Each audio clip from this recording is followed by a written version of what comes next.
जोहार, मी श्रीमंत सुरपाम।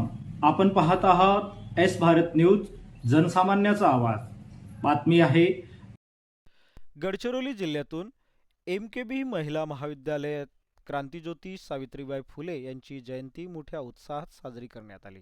नवेगाव मुरखेडा येथील या कार्यक्रमात सावित्रीबाई फुले यांच्या विचारांना उजाळा देत विद्यार्थ्यांनी प्रेरणादायी संदेश देण्यात आला।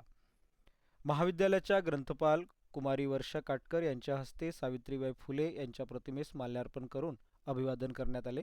यावेळी बोलताना त्यांनी सावित्रीबाई फुले यांनी महिलांच्या शिक्षणासाठी केलेल्या संघर्षाचा उल्लेख करत शिक्षण हे परिवर्तनाचे प्रभावी साधन असल्याचे सांगितले। सावित्रीबाई फुले यांनी शिक्षणाच्या माध्यमातून समाज परिवर्तनाची चळवळ उभी केली। आजच्या विद्यार्थ्यांनी त्यांच्या विचारावर चालत आत्मनिर्भर आणि सक्षम बनले पाहिजे असा आशावाद यावेळी व्यक्त केला। ग्रंथालय हे केवळ पुस्तकाचे भांडार नसून विचारांची प्रयोगशाळा असल्याचे सांगत विद्यार्थ्यांना वाचनाची सवय लावावी असे आवाहनही त्यांनी यावेळी केले।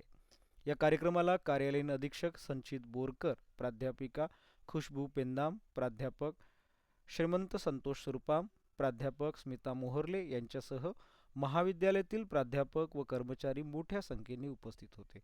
सावित्रीबाई फुले यांच्या शैक्षणिक व सामाजिक कार्याचा आढावा घेत त्यांच्या विचाराचा वारसा जपण्याचा संकल्प विद्यार्थ्यांनी केला आहे।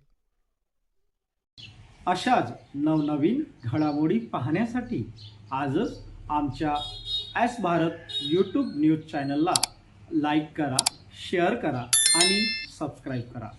जोहार।